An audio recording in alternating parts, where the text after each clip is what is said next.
Alright, hello and welcome to Stampscaping 101. We're going to have some fun here, working on a 5 by 7 inch piece of rainbow holographic paper. It's a wild surface to work on, but it's so much fun, just due to the dynamic nature of its I don't know, characteristics, I guess you might say.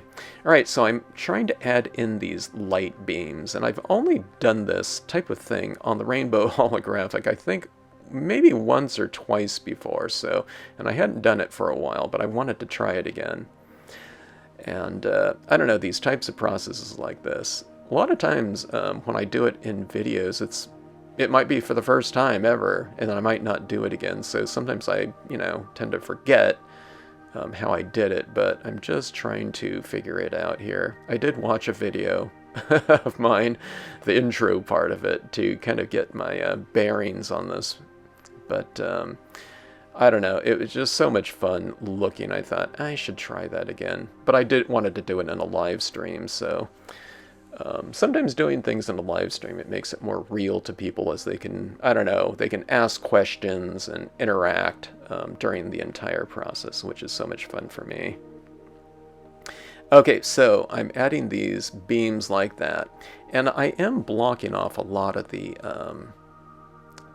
surface, the rainbow holographic surface there. And what that does is it mutes that extremely loud surface right there. You can see just how loud that is. The rainbow holographic paper is just such a dynamic style of cardstock that it can really overpower anything that you might stamp on there. So in many ways, I'm just trying to kind of contain it for the use, in my case, of a scene from nature, okay? And I don't know, these colors like this are not colors that are not found in nature. You find it in rainbows, thus rainbow holographic. You can see, look at the sun sometimes, and it might not be that dynamic of a colors, spectrum in terms of the intensity and amount of it, but you do see these colors in nature, so I don't find it to be something that's completely out of the ordinary when using it in this type of setting. Okay, so we're able to do subtractive marks using Brilliance pigment inks on this surface. They can be heat set, or they will dry, air dry, over the course of, I don't know, maybe a day or two. For me, if you're in a very arid area, maybe faster, but I'm kind of trying to soften up some of these lines, which will represent light beams, okay? Alright, so that being said, you can do these subtractive marks, you can remove ink, even after you heat set it, but if you want these inks to be completely set, which we always do, when we're done with the scene, you'll need to spray seal it, okay? Alright, so I'm just taking my cotton ball and adding in and subtracting certain types of areas. Okay, now I'm going in here, and I'm covering up some of these beams with a white pigment ink, okay? I don't want to cover up everything, because I want the rainbow holographic to be showing in here. But that vanishing point for all of these different beams, that area, I want that to be my light source, so I didn't want it to be so rainbow-ish. I mean, I could have left it as is, and that would look kind of cool. But I want to have a little bit of range and variation to this rainbow holographic effect. So, going in there and heat setting that white ink in there. The Brilliance inks dry very quickly, so they're very easy to work with in that regard. But like I said, even when heat set, these inks can be removed, so you need to be aware of that. And there's going to be a lot of fingerprinting, putting your fingers in the ink and removing ink, so just be aware of that, and just know that you can just go back in and add in some additional inks. Okay, so this is my tree trunk, and before I added that in, I thought, that background's looking a little bit too sloppy. It still looks sloppy after I do everything to it, believe me, I'm completely aware of that. So I'm going and just kind of using a paintbrush here to give it that more kind of slightly wispy look. I'm sharpening up some of these angles, but I'm trying to soften some others.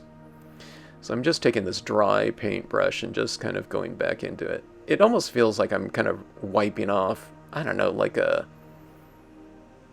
like an oil pastel or something like that. That's kind of what it feels like, okay? And like I said, this, that background looks like a sloppy mess. But just know that going into it, if you're doing this, it's not looking like a finished scene by any means, and it almost looks like that to me too, because I don't do this process very often. Or, the last time I did this particular composition, it was 200 videos ago, roughly. I don't know when that was in terms of time frame, but it's been a while. I haven't been working on foils for very long, relatively speaking, okay? I just remembered, oh, these Brilliance inks can be used on non-porous surfaces, meaning glossy cardstocks, and it'll dry, but I wasn't aware of the extent that you can use them on, very non-porous surfaces and just heat set them and allow them to dry. Alright, so see that right there on that middle tree trunk trio? I missed my impression a little bit in that center area, and that's because when you're stamping kind of this thick style of media on a very non-porous surface, you can get kind of a vacuuming effect. So sometimes the ink doesn't transfer, okay, because it's not getting absorbed into a porous surface, and you get that little kind of spot, but you just fill it in with some additional ink, and I'll show you that coming up. Alright, so going with this pine tree, and I'm doing that in the background, and I wiped off some of the bottom of it just so it kind of fades into that surface. I'm going to make it look like all these trees have a kind of are surrounded by a kind of a low-lying fog or mist. So, see, I just wipe off the bottom, giving me a head start towards that look. Alright, now I stamped at that tree very lightly. I stamped it off once on my blotter paper before, like that. I'm wiping off the bottom part. Now I'm wiping off a good portion of this one because I want a smaller tree in the background, so I just stamped the top part of the tree, okay? You can always just use portions of stamps. You can stamp them darker, stamp them lighter, and you'll get a lot of depth with it, and that's what's good about nature stamps in general, and that's how Stampscapes designs have been designed to be used in their entirety or portions of them. Alright, so just going in here, and I'm adding the shading to the side of the tree trunk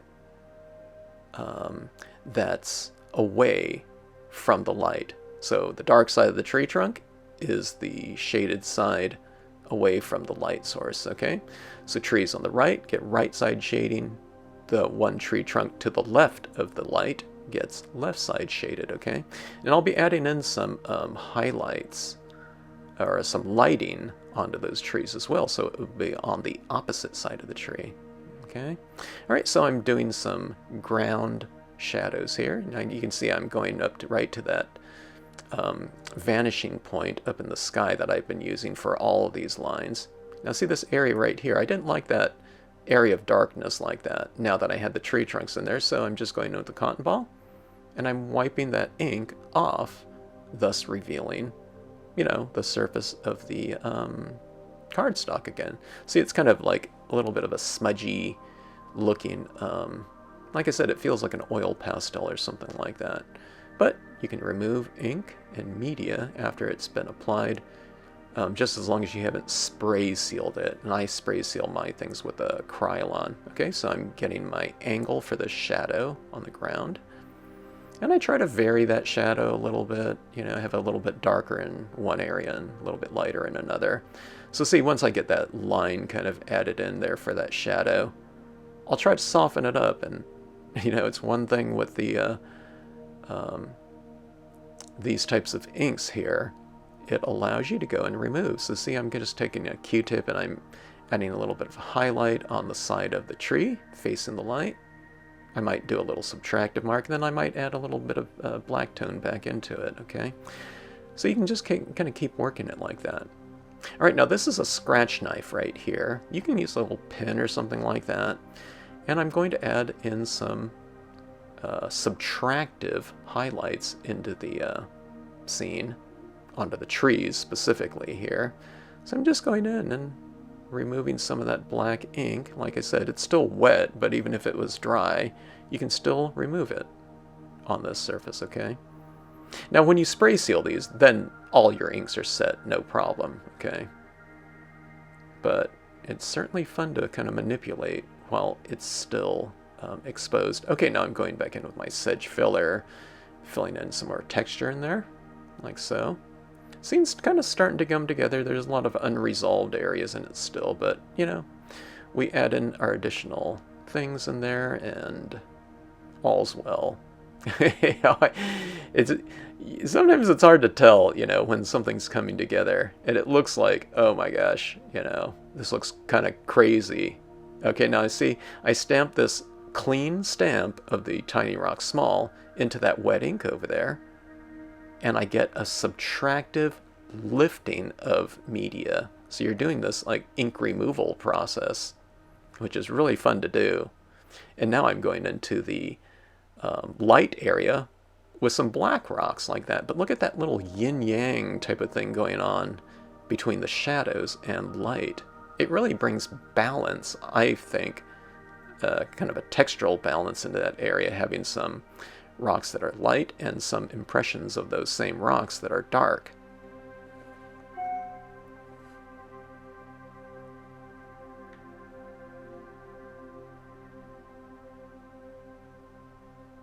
Okay, now I did heat set some of those shadows, so I wasn't able to get a subtractive mark, so I went in there with those rocks and I just stamped it in white instead. So you get kind of these multi, you know, layered impressions in there, which is really fun. Okay, now right here I'm kind of explaining to the viewers of the live stream some of the considerations that I'm thinking about. All right, so at the base of the tree trunks, I mean, they're integrated pretty well into the scene, but I just like to add in kind of a little bit more atmosphere into the scene. And I'll do that with some white pigment ink coming up here. And I'm using the white Brilliance pigment ink because, again, it will dry on this type of surface here, this non-porous surface, okay? So I'm going into this with the spirit of, this is a wet media in the pigment ink, but you kind of think about it more in terms of like you're adding a powder, like a very light, dry powder onto the surface, okay? Anytime someone tries this for the first time, a lot of times their white pigment ink pads are super juicy, so they dip into that and they go in with a cotton ball, but then they leave these big splotches of, you know, thick white ink. But you really want to tap a lot of that off to where, like a couple taps and you can't see any kind of application at all, okay? But if you keep tapping it in there, you build up that very dry application of white, and you get that illumination. You don't want to get it in 1 or 2 taps. You want to get it more in like 20 taps. 20 taps, it seems like a long time, but it's like, I don't know, it's like 5 seconds or something like that. See, I almost have the entire scene done. Now, this is sped up 4 times, but it doesn't take too long. It probably took me at most 1 minute to add in all that kind of foggy, atmospheric type of texturing in there. All right, now to contrast against that, I'm adding in some little crisp impressions with this winter brush in there. Okay, so see all that kind of, it kind of brings the forest floor to life a little bit by adding that real soft kind of misty illumination in there. And I think it works great with the, I think it looks great in all scenes, but in this, you know, very loud rainbow holographic look, it just kind of mellows things out in that area. All right, now I'm thinking about adding in some foreground into my scene. Now look at all those tree trunks and see all the 90-degree angles they create at the top of the composition. I'm talking about with the trees with the top of our, you know, rectangle format here. A lot of times what I like to do in scenes is I like to kind of round out some of those harsh angles. I like to soften the composition a little bit. And it also adds depth and framing into the scene by having something, especially in the lower and upper corners of the card, okay? But also doing these kind of hanging tree limbs right here. Having those against some of the background and colors, it makes the colors seem a little bit brighter by contrast because they are against something dark. I'm covering some of them up, and that's the sacrifice. You lose some of it. But by contrast, you know, you have those darker things in front of it. It makes those things even brighter and more intense. Again, by contrast, by having something solid and dark next to it. You have an area of light, you put something dark next to it, and again, it looks lighter by contrast, because we're not working with actual light in here. It's just reflected light. You know, when we're working on a piece of paper, there's no, you know, LEDs behind our scene or something like that. So I'm always trying to give the illusion of lighting coming from within the scene. And when you have such a reflective surface like foils, it's reflecting a lot of light. So it gives us a really big head start in terms of the depiction of, you know, interior lighting in the scene. And of course, you have the dynamic nature of the rainbow holographic with all those different colors of the rainbow within that surface reflecting back. It's just so dynamic. Okay, now I added in some little highlights by scratching them into the tree trunks. I didn't do too much of it there, but I'll add in some additional highlights. And for my eye, I was looking at this scene thinking, I mean, I think it looks pretty good as is, but I was thinking, I think I might add a focal point to it. Now, one of the reasons is just because I've done this scene before, and I didn't add in some kind of subject matter. So I think I just wanted to change things up a bit and try it in here. All right, so I'm going into this scene with my white acrylic paint pen. Acrylic paint pens write on anything, no problem. They'll dry on glass if you use it on there. But see, I'm reiterating lighting in my scene just with the use of some highlights on the side of the tree facing the light, okay? And it's just so fun to add these in there. They call this specular light, which is light that's brighter than white. They call it that in photography. Like, it would be like, you know, sparkles coming off of, I don't know, a water surface or something like that. Or, you know, if you look around your desk, you know, you'll have these highlights on, I don't know, pens, pencils, anything like that. If you have a mug or something like that, you know, there'll be light reflecting off of it. And that's what those represent in there. Okay, now I'm kind of blocking off some of that area back there with a little bit more white pigment ink because I'm going to stamp my Lady Rider right in that space. So I'm kind of lightening it up a little bit so that her silhouette will be nice and strong against that background that I'm stamping her on. Okay, I'm wiping off a little bit of the legs there so it looks like the horse is kind of walking in that fog. It gives me a little bit of a head start to the depiction of fog or something like that. So how thick do you want the fog? How far do you want it rising off the surface? You just wipe it off the legs accordingly. All right, now I wasn't sure if I was going to stamp that Lady Rider in back or in front of that tree trunk. I ended up doing her in front, so I didn't need to mask off the that tree trunk. I'm holding down for a pretty significant amount of time because I want that ink to transfer onto that white Brilliance ink. It's not going to give me as crisp and as dark an impression as it would be as if I was stamping it on a bare piece of foil or whatever I'm stamping it on. But you know, having her a little bit lighter like that doesn't look too bad. It looks like just she's like in the fog or something like that, or morning mist, as someone in the live stream mentioned. She said this reminds her of the song "Morning Has Broken" has come to mind. So I should always do that in these live streams. I should have people kind of name the scene that I'm doing. I think that would be really, really fun. So in the spirit of that, I named this "Morning Has Broken." You know, the Cat Stevens song came to mind for her. All right, so I'm putting in a little bit of finishing touches here, and you'll see the different colors, you know, brought out by the rainbow holographic, very unconventional surface to do this on. Look at that. You can see barely any colors at a certain angle. And then if you kind of rotate it at different axes, you know, kind of exposing it to the light, you get these different colors coming through, and it makes for a really dynamic end result, I think. And I think it's always recommended to try and experiment and try some new things, and it's really fun to see some different results. Okay, thanks so much for watching. I hope you enjoyed it.